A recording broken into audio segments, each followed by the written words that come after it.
네, 오늘 메시지 나누도록 하겠습니다. 갈라디아서 읽어가시는데 도움이 되도록 구성을 했고요. 제목은 너무 무거운 십자가입니다. 갈라디아서는 율법에 대해서 바울이 굉장히 흥분하면서 쓴 편지라고 해요.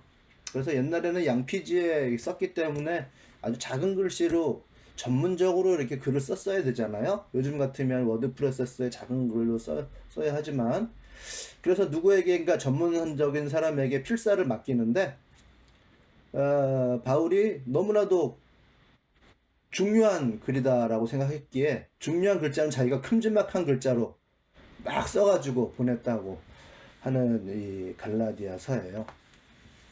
그래서 제목이 너무 무거운 십자가인데, 십자가를 진리하지 않고 어떤 유사 신앙인 율법주의로 그걸 대체하려고 하냐. 율법주의라고 하는 것, 율법 체제 안에 있는 율법의 행위로 구원이라는 것을 얻어보려고 하느냐. 바울은 이제 그러한 이야기를 하는 중이에요. 그래서 갈라디아서 전체를 다 읽기는 좀 어렵고요. 그 중에서 한 두 구절 정도만 제가 빼서 올려놨습니다만은 전체적으로 다 읽어가시면 도움 되시겠습니다. 2장 20절, 나는 그리스도와 함께 십자가에 못 박혔습니다. 이제 사는 것은 내가 아닙니다.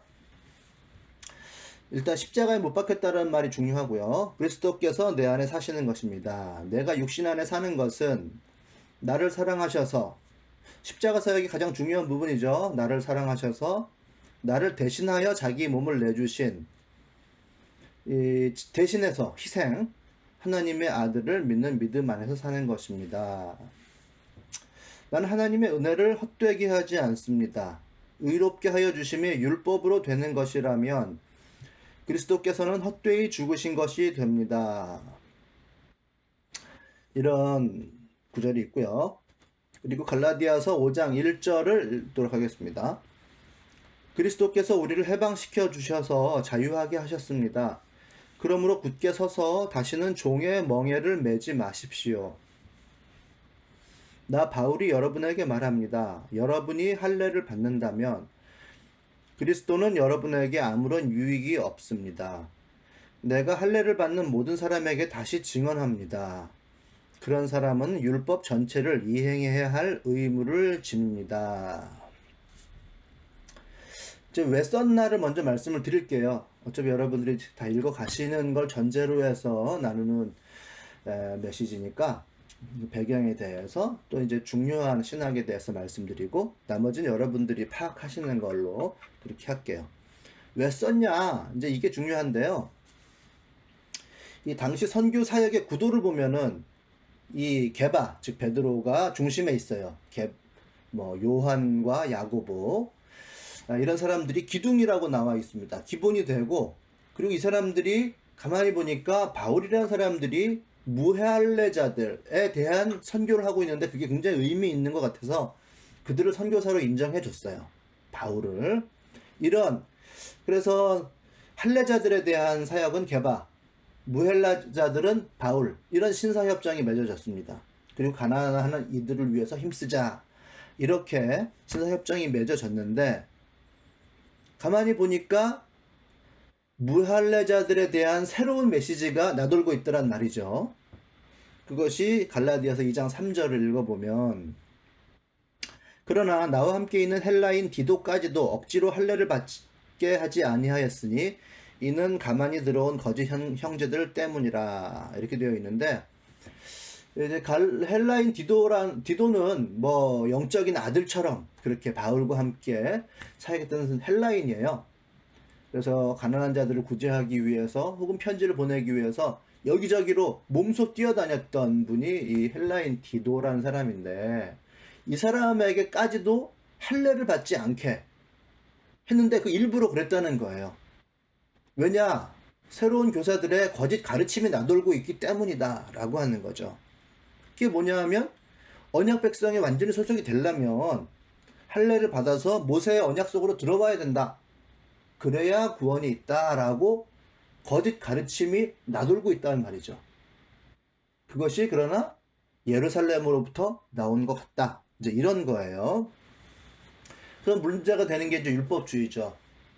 십자가의 복음이 아니라 율법주의가 새롭게 메인으로 들어오고 있다는 얘기예요. 유대인이어야 구원을 받는다 이거죠. 그러니까 유대인의 구별점이라고 하는 게 이게 율법을 행한다는 건데, 그러니까 어거지의 노력으로 구원을 얻는 게 아니에요. 유대인들은 그렇게 생각을 안 해요. 정통 유대인들은 유대인이어야 구원을 얻는 거지 뭐뭘 해가지고 구원을 얻다고 생각을 안 합니다. 그런데 유대인들은 그 율법을 철저하게 지키는 사람들이라는 거죠. 그러니까 선민의식, 선민주의 이런 게 생겨나는 거예요. 거기 차별이 당연히 따라오겠죠. 그 소속과 집단을 유지하는 것이 율법이니까 결국 이방인에게는 근본적인 장벽이 된단 말이죠. 그게 바로 성전체제라고 하는 것입니다. 성전체제라는 거를 뭐 그 딱 모양만 보면 알 수 있어요. 위에서 평면도를 보면 성전이 이렇게 직사각형으로 되어 있는데 그 중에서 한 3분의 2 정도는 성전이에요. 거기서 예배를 드리고 제사를 드리고 하는 곳입니다. 거기엔 제사장과 남자들이 들어갈 수 있어요. 그러나 나머지 한 3분의 1 정도를 막아놨는데 그것이 여인의 뜰이에요. 여자들은 그 안쪽으로 들어갈 수 없고 바깥에서 제사를 드려야 됩니다. 기다리고 있는 거죠. 그렇게 차별이 지어져 있고, 더 심하게는 이방인의 뜰이라는 곳이 있어요. 이방인의 뜰이라고 하는 것은 아예 바깥이에요. 바깥이에요. 그래서 이방인을 못 들어오게 하는 담이 쳐져 있는데 그건 뭐 높진 않아요. 사람 목 정도 되는, 한 150 정도 되는 그런 담이 있는데 거기에 라틴어와 헬라어와 히브리어로 경고 문구가 쓰여져 있습니다. 할례 받지 않은 이방인이 이 신성한 성전에 들어가면 죗값으로 죽는다라고 하는 경고 문구가 쓰여져 있는 거예요. 그러니까 율법이라고 하는 것은 결국은 성전 체제로 연결이 되는데, 성전 담을 통과하려면 할례를 받아야 한다. 할례를 받은 언약 백성이어야 한다라고 하는 거죠. 그것이 구원의 조건이에요. 그럼 예를 들어서 디도라는 걸 생각해 보세요. 디도는 무할례자인데 바울과 함께 사역을 하고 있는 사람이란 말이에요. 결국은 무할례자인 디도도 결국은 들어올 수 없는, 구원을 얻을 수 없는 그런 상황에 처해 있었다라고 하는 것이고, 바울은 굉장히 분노했습니다. 그래서 제가 그 5장 뭐 1, 2, 3절을 이렇게 좀 적어 놨습니다만은, 특별히 2절을 한번 다시 한번 보시면 말이죠. 나 바울이 여러분에게 말합니다. 그러니까 나 바울이 내 말을 명심하라 막 이런 거예요. 경고성 발언을 막 할 때 나 바울이 말한다. 할례를 받으면 그리스도는 당신들에게 어떤 가치도 없다. 노 밸류. 그리스도의 십자가의 죽으심은 아무런 가치가 없는 것이다. 이렇게 얘기를 하고 있는 중이에요.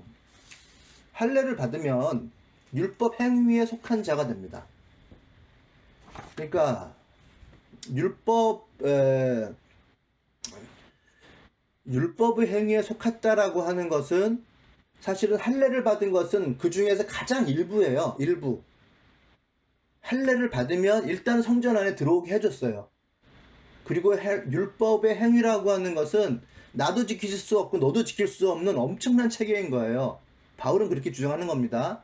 그러니까 고작 율법을 받았다라고 하는 것 때문에, 할례를 받았다는 걸로 구원을 받았다고 생각하지 마라. 그건 유사 신앙 행위다. 그렇게 가려고 하면 100%를 다 지켜야 된다. 누가 할 수 있냐? 결국은 안 된다. 이런 거거든요. 그렇게 해서 따르려고 하면 결국은 십자가에서 죽고 살아나신 예수 그리스도의 그 사역은 아무런 의미 없는 것이다. 율법 안에 있는 사람들에게는 그런 얘기를 하는 거예요. 예수 그리스도의 희생이 있으면 그것을 보고 따르는 사람이 있어야 되잖아요. 그래야 하나님 나라의 일이 진전이 되잖아요. 의도가 달성이 되고, 십자가의 죽으심의 의도가 달성이 되고 그 가치가 전파되는 것인데, 근데 그걸 본 사람들이 누가 십자가 지라고 했냐, 어? 하면 십자가 희생의 가치가 그 사람에겐 전혀 없는 거고 발생하지 않는 거란 말이에요. 왜 그렇게 살아? 답답하게 해. 할례 받으면 되는데, 할례 받으면 성전 안에 들어오게 해주고 그 소속 안에 있으면 구원 얻는데, 유대인이 되면 왜 그런 짓을 해? 이렇게 나오면 아무런 가치가 없는 거죠. 바울은 그 이야기를 하고 있는 거예요. 성경을 읽으실 때 막히실 수도 있는데 질문 없이 지나갈 수도 있지만 이 부분을 오해하는 부분들이 많으신 것 같아요. 나 바울이 여러분에게 말합니다. 여러분이 할례를 받는다면 할례 받으면 성전 안에 들어가요. 즉 유대인으로서 인정받을 수 있어요. 그리고 구원이 그들의 논리에 따르면 구원이 있어요. 그리스도는 여러분에게 아무런 유익이 없습니다. 할례를 받는 모든 사람에게 다시 증언합니다. 그런 사람은 율법 전체를 이행해야 할 의무를 지닙니다. 할례 받는 걸로 안 되고 일단 그렇게 가려고 하면 율법이라고 하는 체계 전체를 다 지켜야 된다고 하는 거죠. 그러면 똑같아지니까. 그러나 그걸로는 안 된다. 예수 그리스도의 십자가의 사역은 아무런 가치가 없는 거다라고 이야기를 하고 있습니다. 다시 선언하는데 할례를 받으면 전체 그 법을 준수해야 될 의무가 있다. 그러면 되는데 누가 할 수 있냐 이거죠. 그러니까 할례가 단지 할례가 아니라 그것이 율법 행위 전체로 확장시켜서 가려면 그렇게 해라 라는 거란 말이에요. 그래서 율법 행위에 속한 자들이라는 것이 굉장히 중요해요. 제가 오늘 본문에는 이제 뽑아놓지 않았는데 그게 핵심이에요. 핵심 단어예요. 3장 10절에 보시면 이런 게 있어요. 3장 10절 보면 무릇 율법 행위에 속한 자들은 율법 전체를 다 지켜야 될 의무 안에 스스로 이제 들어가고자 하는 자들, 할례를 받기 시작한 자들이에요. 율법 행위에 속한 자들은 저주 아래 있나니 기록된 바 누구든지 율법 책에 기록된 대로 모든 일을 항상 행하지 아니하는 자는 저주 아래 있는 자라 하였습니다. 그래서 율법이라고 하는 말을, 율법주의라는 말을 엄청나게 많이 들으셨을 텐데 인간의 노력으로 구원 얻는다 뭐 이렇게 간단하게 들으셨을 건데요. 일부는 맞고 일부는 틀린 말이에요. 그건 진정한 의무를 지기를 원치 않고 일부 어떤 규칙을 지기를 원하는 것, 뭐 그런 걸 의미하는 거예요. 사실은 그러니까 주일 예배 드리고 뭐 수요 예배 가고 그 정도 하면 그리스도인으로서 의무를 다한다고 생각하는 사람들이 많잖아요. 그 정도 해놓고 구원 받았다고 생각하는 것, 그게 이제 율법 행위에 속하는 거예요. 그렇게 하려고 그러면 철저하게 모든 걸 다 지켜야 되는데 그게 율법 행위에 속한 자들이라고 얘기하는 겁니다. 그래서 인간의 엄청난 노력으로 구원을 얻겠다고 하는 율법주의, 그게 일부는 맞고 일부는 틀린 거예요. 실질은 그렇게 하려고 하는 게 아니라 그 정도 해놓고 나 그리스도인이니까 구원 얻었습니다. 이렇게 자만하는 것을 율법주의라고 얘기하는 거죠. 그러니까 이 성경에서 바울이 얘기하는 이 율법이라고 하는 것을 성경의 레위기 고구마는이 아니에요. 율법, 이 규칙은 상황 따라서 시대 따라서 계속 디테일하게 다음 체제를 만들어 간단 말이에요. 정신은 좀 흐려지게 되어 있죠. 그 대신 어떤 소속은 만들어져요. 율법을 지킨다라고 했으면 그 소속, 나는 유대인의 소속이야. 이런 식으로 말이죠. 그래서 그 쿰란 공동체를 아실 거예요. 쿰란은 그 사해 근처에 광야에 동굴을 파서 그 안에서 종말을 기다리던 사람들이죠. 그 사람들만의 공동체 법이 있어요. 쿰란 공동체만의 법이 있습니다. 율법의 실천 강령이라 그래가지고 광야에서 재림을 기다리면서 하루에 2번 예배드리고 침례를 받고 등등 이렇게 정해진 그들만의 규칙이 있어요. 그 규칙을 따르면서 그들의 정체성이 확립되고 그들의 소속이 결정된단 말이에요.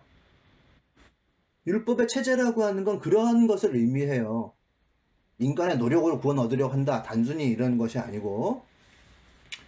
그러면 여기서 바울이 얘기하는 율법의 행위에 속한 자라고 하는 것은 구체적으로 뭐냐라고 하면 아마 할라카를 의미하는 걸 수도 있어요. 할라카라고 하는 것이 유대인 종교법이거든요.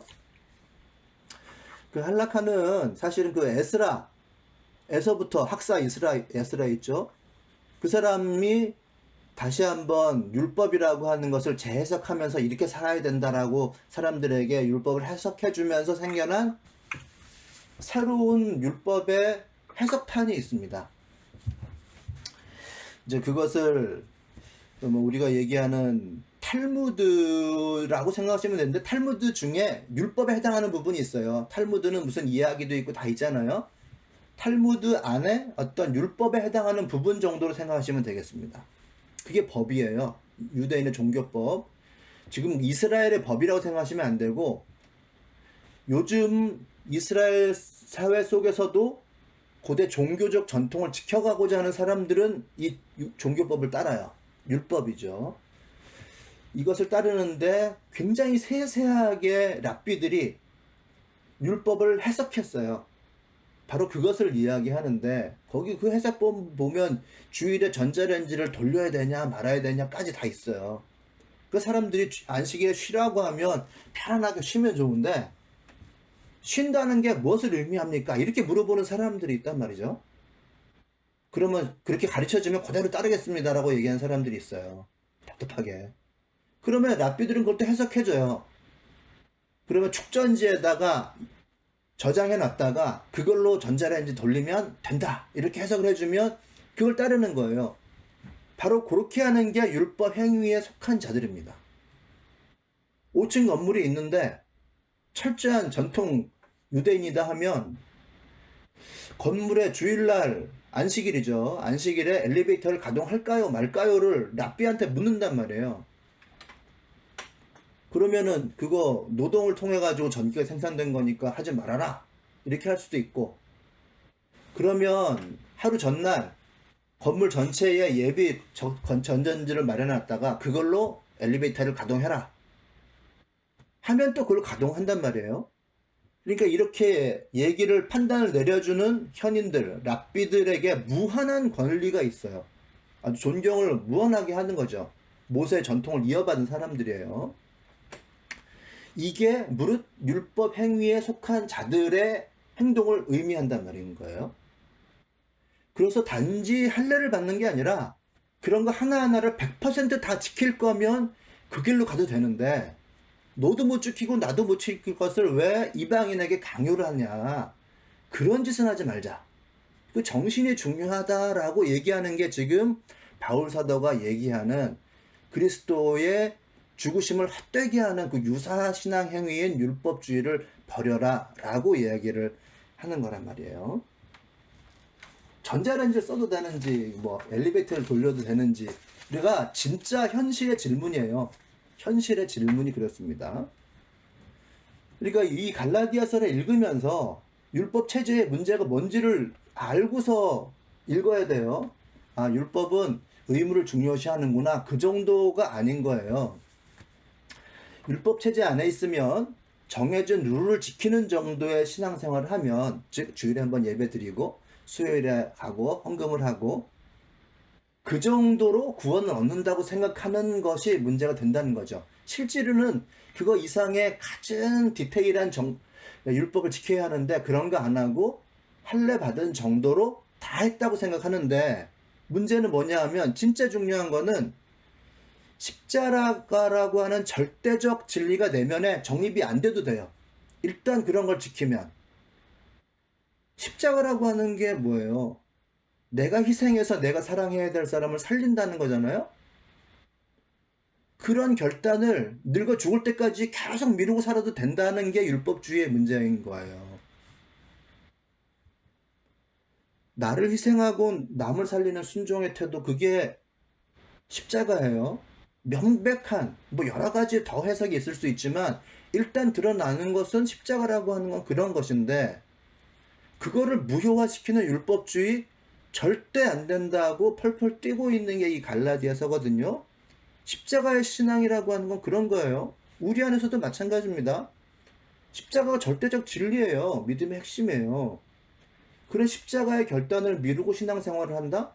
이런 거 저런 거를 조금 하고 있기 때문에, 그러다가 점점 배우고 세련돼질수록 예수의 신념과 믿음을 무효화하는 태도를 가지게 되는 거죠. 야, 신앙생활이라는 게 정답이 없는 거야, 뭐 이런 식으로. 십자가가 정답이죠. 너무 단순하게 그러지 말라고 나온단 말이죠.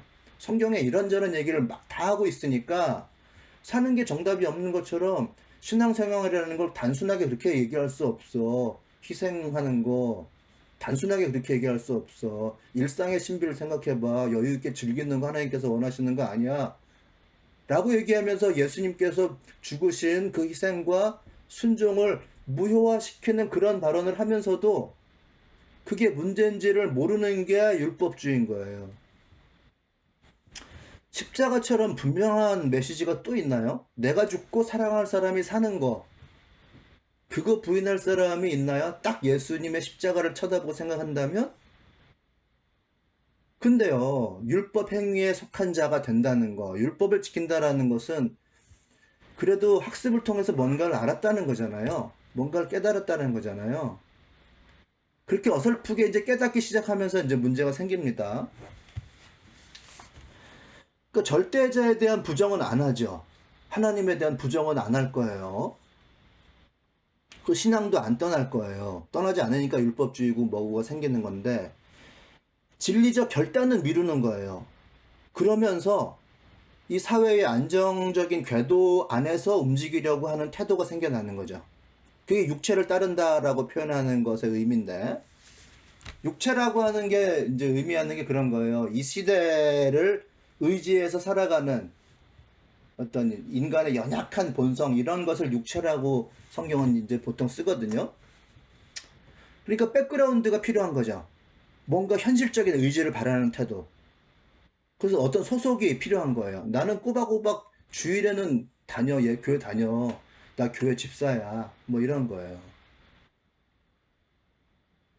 사람의 인간적인 본성이라는 게 이 현실을 의지하려고 하는 본성이 있단 말이에요. 그 명함에다가 무슨 협의회 회장, 뭐 축구회 회장, 뭐 등등 막 써갖고 다니면서 자기 백그라운드 자체를 의지해가지고 살아가려고 하는 사람이 있어요. 그 사주 보는 사람들요. 그 사람들을 제가 조금 알게 됐는데 사주라고 하는 것은 공부하는 학문이거든요. 그것에 의지해서 학문의 차원에서 사람의 진로를 상담해주는 학문이 명리예요. 그런 사람들도 무슨 어떤 철학과를 연다고 하면 아무 상관도 없는 불상 같은 거 뒤에다가 막 무섭게 꾸며놓고 무슨 그림 같은 거 붙여놓고 불교 신자도 아니면서 불당 비슷하게 꾸며놓는단 말이에요. 그게 현실의 백그라운드를 원하는 인간의 아주 연약한 모습이란 말이에요. 그렇게 놓으면 들어온 사람이 압도되라고. 그러니까 율법적인 믿음이라고 하는 것은 결국은 믿음이 아니라 내 생각이 돼버립니다. 세련되게 이렇게 저렇게 얘기할 수 있어요. 같이 신앙생활하면서 나는 너 생각하고 달라. 십자가에 예수님이 왜 죽었는지에 대해서 눈을 딱 똑바로 뜨고 뭐지를 얘기하는 게 아니라 아주 지극히 지적인 생각, 정립되지 않은 생각 이렇게 저렇게 얘기하면서 죽었다는 게 의미하는 게 뭐야? 희생을 의미하는 거죠. 사랑으로. 그리고 그 사랑하는 사람을 살리려고.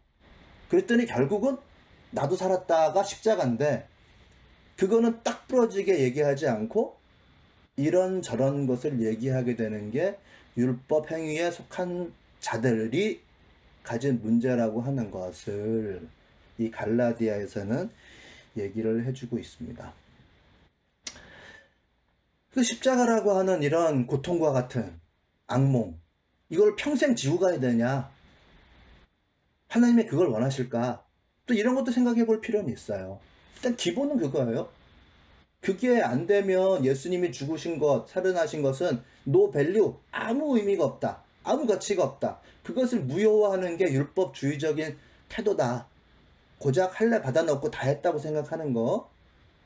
아니면 요즘 같으면은 주일 예배 드리고 뭐 큐티 꼬박꼬박 해서 그 커피잔이랑 큐티책 사진 찍어가지고 올리고 하는 걸로 내 신앙생활 하고 있다고 얘기하는 그 정도로 구원 없고 예수님의 진리와 함께 하고 있다고 착각하는 유사 신앙생활을 바울 사도는 지적하고 있는 것인데, 그러면 본론으로 돌아가서 십자가를 지고 고통 가운데 평생 희생하면서 쩔쩔매며 사는 게 또 하나님께서 원하는 것이냐? 육체의 한계를 뛰어넘는 거잖아요. 그런 것이. 이런 것도 생각해 볼 필요가 있어요. 그러나 기본적인 희생과 사랑이라고 하는 거, 희생, 나의 희생, 나의 고생, 내가 물러섬, 내가 손해보는 거, 그래서 상대방을 배려하는 거, 이런 기본을 빼놓고 이것저것을 얘기하는 거는 애초에 말이 안 되는 거라는 거죠. 그러니까 그리스도와 함께 십자가에 못 박혔습니다. 그리스도와 함께 십자가에 못 박혔습니다라고 하는 이걸 빼놓고서 다음 거를 얘기하면 일단은 죽도밥도 안 되는 거예요. 이제 사는 것은 내가 아닙니다. 그리스도께서 내 안에 사시는 것입니다. 이것이 내 능력을 넘어가는 거잖아요. 근데 문제는 나는 그리스도와 함께 못 박혀 있다라는 말을 정확히 해석을 하면 나는 그리스도와 함께 과거로부터 지금까지 현재까지 못 박힌 상태로 있다 이거예요. 그리고 나는 미래까지 내가 또 이 세상 끝날 때까지 그런 상태로 있다는 것을 의미하는 것입니다. 문법적으로. 이 십자가의 희생이라는 것을 희생의 삶을 작정하지 않으면 예수 운동의 대열에는 설 수가 없어요. 예수님은 십자가라고 하는 세상의 이슈, 그냥 속 안에서 조금 이렇게 암묵적으로 흘러가는 메시지를 던진 게 아니라 세상의 중심에서 골고다 언덕이라는 누구나 다 볼 수 있는 그곳에서 세상의 메시지를 던진 것, 세상의 이슈가 되는 것을 던져준 것이 십자가의 사역이에요. 골고다 언덕에서 십자가향이라고 하는 건 그거죠. 이 세상의 중심에서 나와 같은 길을 가라고 하는 근본적인 메시지를 준 거예요. 갈라디아서에서 바울이 말하는 메시지는 바로 그런 십자가거든요. 세상의 중심에서 예수의 의지에서 꾸준히 걸어가는 거. 나를 희생해서 남을 살려라. 그것이 결국은 나도 사는 길이다. 내가 고생해서 이 자연을 살려라. 그것이 바로 내가 사는 길이다. 내 몸과 같이 하나님과 이웃을 사랑해라. 이것이 내가 사는 길이다. 구원 얻는 길이다. 이 십자가라는 것이 결국 그런 거란 말이에요. 근데 내가 육체 안에서만 살아가는 것이 아니라 육체는 물질이죠. 물질, 질이죠. 그러나 예수 운동에 동참하는 움직이는 기운이 되려면 내 안에 그리스도가 필요하다. 질이 아니라 기가 되려면 내 안에 하나님이 필요하다. 이거거든요. 내 안에 그리스도가 살아계신다라고 하는 게 그리스도께서 내 안에 사시는 것입니다. 창세기에서 인간을 창조할 때 하나님께서 숨을 훅 불어넣어가지고 사람이 생명이 되었다 이렇게 되어 있어요. 육체 안에 하나님의 기운이 막 운동하는 사람, 하나님의 기가 가득 찬 사람이 바로 이제 성령 충만한 사람인데 하나님께서 창조하신 아담과 하와가 바로 그런 인간의 전형을 보여주고 있는 거예요. 창세기에 창조된 그 인간, 하나님의 숨이 가득 들어간 그 인간이 바로 우리들이 전형으로 삼아야 될 성령 충만한 인간의 모습입니다. 사람이 인간으로 이 세상에 태어났다는 건요, 그냥 창조되었다로 인식하면 안 돼요. 이 세상에 받쳐졌다고 인식을 해야 되는 겁니다. 가인과 아벨의 세대 가면 이미 수많은 사람들이 있잖아요. 그 사람의 을 살해하고 죽이고 뭐 이런 관계가 있단 말이에요. 그러니까 아담과 하와를 창조했다는 것은 그 수많은 사람 중에 우리로 하여금 딱 주목할 사람 2명을 얘기한 건데 하나님의 숨이 깊이 들어간 사람, 하나님의 기운이 그 속에서 막 움직이고 있는 그런 사람을 우리들에게 제시해주고 있는 거란 말이에요. 이게 진짜 하나님 나라 운동을 할 하나님 나라의 파트너로서의 사람이다. 그 기운이 속 안에 들어가 있는 사람이어야 된다. 그래야 십자가를 지고 살아갈 수가 있다고 이야기를 하는 것인데 그것이 그리스도와 함께 사는 사람이에요. 내 안에 그리스도가 계신다라고 얘기하는 거죠. 내 안에 하나님의 기가 있어야 된다. 하나님의 부어주신 숨이 있어야 된다. 그래야 우리가 하나님의 소리를 들을 수가 있어요. 하나님께서 내 소리를 들어주실 수가 있습니다. 하나님과 통합이 되어야 성령이 내 안에 계셔야 비전을 가질 수가 있어요. 성령이 없으면 비전을 못 봅니다. 다가올 시대를 현실로 인정을 안 하기 때문에 육체에 가득 찬 사람은 이 현실이 현실이지 이게 꿈인 줄 모르고 하나님께서 세우실 그 미래가 진짜 미래라고 생각 안 하고 그 현실에 사로잡혀가지고 꼼짝을 못해요. 성령 없이는 비전을 못 봅니다. 그러니까 성령이 없이는 이 공동체가 새로운 대안적인 어떤 사회를 이룰 거라고 하는 걸 꿈도 못 꾸는 거예요. 그러면 그리스도가 내 안에 계신다라는 게 뭐를 의미하는 거냐? 이게 이제 중요하단 말이에요. 우리 아이들에게는 그리스도가 내 안에 계신다고 얘기를 했지만 그리스도가 내 안에 계신다는 게 도대체 뭘 의미하는 건지. 우리가 태어날 때는요, 하나님께서 나에게 이 세상과 하나님과 나의 특별한 관계를 각 사람에게 다 따로따로 부여를 해주세요. 하나님께서 나에게 주신 환경, 내 안에 그리스도께 살아계신다라고 하는 걸 내 몸, 이 마음 여기에 이렇게 예수 안에 내가 가신다고 생각하지 마시고요. 내가 어떤 환경 안에 들어갔는지, 그게 그리스도가 내 안에 사신다는 거예요. 그것을 의식하면서 그 환경을 나한테 맡겨진 임무라고 생각하고 살아가야 돼요. 하늘과 나와의 관계죠. 근본적으로는 내 주위에 있는 사람, 내 주위에 보이는 안타까운 모습들, 그리고 그 중에서 그 환경 가운데서 내가 감당해야 될 임무, 이게 내가 그리스도와 함께 사는 거예요. 그리고 그것을 인식하기 위해서는 내 안에 계신 그리스도를 봐야 되는데, 내 마음은요, 내 마음을 들여다보고 내 안에 계신 그리스도를 찾으려면 시간이 한참 걸립니다. 내 마음이라고 해서 내가 쉽게 찾아내는 게 아니에요. 내 마음은 이 우주보다 넓은 거기 때문에 그 안에 계신 그리스도가 어떤 모양으로 계신지, 내 안에 온갖 쓰레기들과 이 세상의 정보들과 내 마음에 분출되는 감정들과 함께 예수가 계시기 때문에 그 안에서 예수가, 성령께서 내 안에 거하시는 모양을 잘 다듬어서 그분과 함께 하나가 되고 코워크하려면 시간이 한참 걸려요. 평생을 찾아야 찾아질까 말까. 그것을 찾아서 내가 비로소 하나님과 함께 한 바퀴로 굴러가는 것을 성령 충만하다고 이야기를 합니다.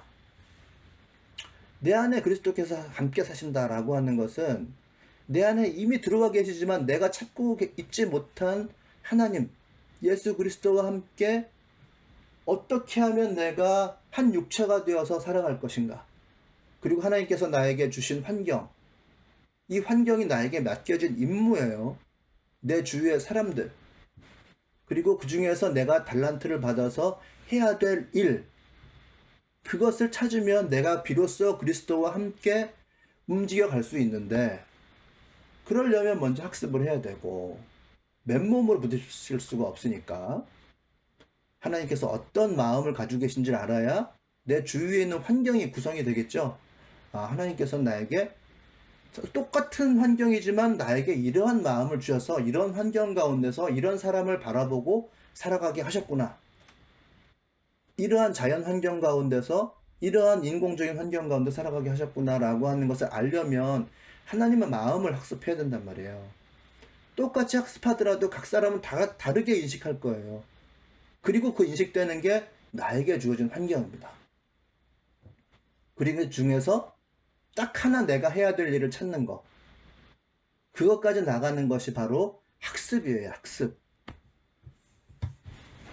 그리고 내 안에 계신 그리스도, 내 안에 이미 들어오셔서 나의 것들을 밝히시고 나와 함께 하시려고 준비하고 계시는 성령님을 찾아내는 것, 그것을 위해서 우리 마음속으로 들어가서 우리 기도하자고 했죠. 침묵하자고 했죠. 향신기도 하자고 했죠. 그것을 위해서 수행하자고 했죠. 그것을 하기 위해서 충분히 시간을 쓰고 하나님과 함께하는 시간을 가지는 것을 수련이라고 하고, 그리스도의 도를 닦는다고 하고, 수행이라고 하고, 신앙생활 한다고 하고, 예배한다고 하고 하는 거예요. 그게 그리스도와 내가 함께 하는 거예요. 그리고 실천이죠. 실천. 그것만 한다고 내가 산속에 있는다고 골고다 언덕 위에서 모든 사람에게 주신 십자가의 메시지를 내가 지는 거냐 말이죠. 아니죠. 실천이라고 하는 고귀한 단계가 남아있는 거죠. 학습과 수련과 실천. 으로 평생을 쓰는 거예요. 우리가 한순간에 되는 게 아니고. 그러면서 이 세상을 떠나는 거예요. 그게 그리스도와 내가 함께 살아가는 것입니다. 그래서 죽음의 골짜기까지 갔다가 다시 살아난 법을 알고, 죽음의 직전까지 갔다가 해독제를 찾아내는 법을 우리가 발견하고, 십자가의 삶을 살면서 그렇게 살아가야지. 이거 조금 하고 내가 그리스도인이라고 하는 타이틀 걸어놨다고 구원받았다고 하는 그런 율법주의, 유사신앙 행위로 구원을 얻을 줄 아냐.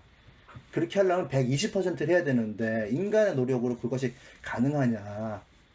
그거 강요하지 말고, 너도 못하고 남도 못하고 아무도 못하는 거, 그건 방법이 될 수 없으니 예수님의 그 희생과 사랑의 정신으로 예수님과 함께 살아서 예수와 함께 살아가는 것, 거기에서 어려운 일이 있으면 내 마음에 이미 오셔서, 내 환경 가운데 오셔서 모든 것을 지배하고 계시는 성령께서 해결해 주실 테니까 그분에게 믿고 맡기고 따라가고, 이 세상을 현실이라고 생각하지 말고 이 세상을 하나님께서 나에게 맡겨주신 꿈이라 생각하고 체험한다 생각하고, 현실은 내가 하나님 나라를 맞이했을 때 그때 있으니까 여기에서 희생하고 견뎌 나가자.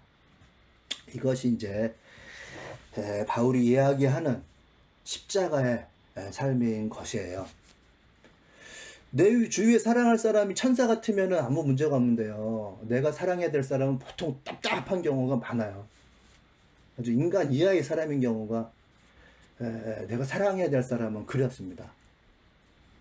그 육체의 한계를 넘어가는 일이 일단 생겨요. 내 환경을 보면은. 어떤 사람은 자기 달란트에 따라서 돌봅니다. 어떤 사람은 자기 달란트에 따라서 짐을 대신 져줍니다. 어떤 사람은 자기 달란트에 따라서 가르쳐 줍니다. 어떤 사람은 자기 달란트를 가지고 같이 동반을 해줘요. 저기까지 가야 되는데 같이 가자, 같이 가자. 어떤 사람은 자기 달란트가 참는 거라면 인내합니다. 이 모든 것이 육체의 한계 가운데 있는 거예요. 그 한계를 넘어가려고 하면 육체 가운데서는 안 되고, 성령의 충만함으로 성령께서 그 다음 단계로 가 있으라고 하면 내가 수련해서 그 다음 단계로 가서 있어야만 동반하고 인내하고 가르치고 돌보고 짐을 대신 져주는 일이 가능하다는 거죠. 인내가 불가능해요. 인간은 사람으로서 할 수 있는 일이 아니에요. 남을 살리는 일이라는 것이 결국 그건데, 사람을 살린 일이라고 하는 것이 얼마나 어렵습니까? 그럼에도 불구하고 성령께서는 우리들에게 어떠한 상황을 마련해 주셨을 때, 야, 너 밥 먹었냐? 이 말 한마디로도 사람을 살릴 수가 있는 거예요. 그 빈틈을, 그 바늘 같은 틈을 바라볼 수 있도록, 상대방 마음을 탁 알 수 있도록 해주시는 것이 바로 성령이란 말이에요. 사람을 살릴 때 평생을 갖다가 들들 볶아야 되는 사람도 있고, 또 어떤 사람은 그 빈틈, 성령께서 주시는 그러한 빈틈을 찾아서 말 한마디로도 사람을 살릴 수가 있는 것이 사람입니다. 저는 여러분들에게 몸으로 때우는 것보다 공부하고 수도하고 그리고 성령의 인도하심을 받아서 실천하면서 그렇게 빈틈을 찾아서 좀 더 효율적으로 사용하는 걸 추천을 드려요. 그러나 사람에 따라서 그게 다가 아닐 수 있어요. 고통을 받으면서 또 내가 발전하는 측면이 있기 때문에, 어떤 사람의 못난 부분이 지독하게 보이면 그 어느 정도는 그런 부분이 나한테서 나온 거예요. 내가 극복하지 못한 나의 마음이 나온 거란 말이죠. 내가 나의 스스로를 애증하는 그런 것이 상대방에게 드러나잖아요. 그걸 보면서 또 내가 또 성장을 하는 거예요. 어떤 사람이 어떤 못난 처지가 눈에 보인다고 하면요, 그거는 내가 앞으로 만나게 될 현실일 수도 있고, 딱 내가 아니더라도 내 자녀들이 만나게 될 현실일 수 있어요. 그 사람을 철저하게 도와주는 게 내 앞날을 도와주는 것이고 내 자녀들을 도와주는 거예요. 답답하게 지가 진무단 퍼서 들어가는 고통이라는 게 있을 수 있잖아요. 야, 그러다 죽어라 하지 마시고, 그게 내 앞날의 미래일 수 있고 내 자녀들, 내 부모의 미래일 수 있어요. 하나님은 모든 사람을 지으셨기 때문에, 모든 사람을 형제로 지으셨기 때문에 그 사람이 그 사람이 아니고 그 사람이 바로 나일 수가 있습니다. 어떤 그 발달 장애인들의 복지관에서 일하는 복지사 이야기를 들었는데요. 자기도 치료하면서 자기도 치료를 받는 자기도 이렇게 우울증에 걸렸대요. 치료를 하면서 그런 모습이 참 우리가 짊어져야 될 십자가의 모습이 아닐까 뭐 이렇게 생각이 듭니다. 성령의 치료가 필요해요. 우리 스스로도 그렇게 가면서 성령 충만으로 따르는 자들이 또 있어야 역사가 또 발전하는 거죠.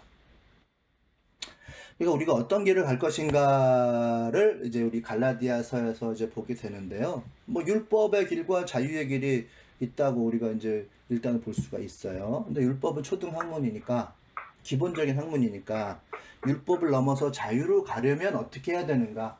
이제 그런 것이 우리들에게 그 성경을 읽으면서 깨달아야 될 숙제 같은 것이 되겠어요. 뭐 그건 제가 이제 이미 말씀드렸죠.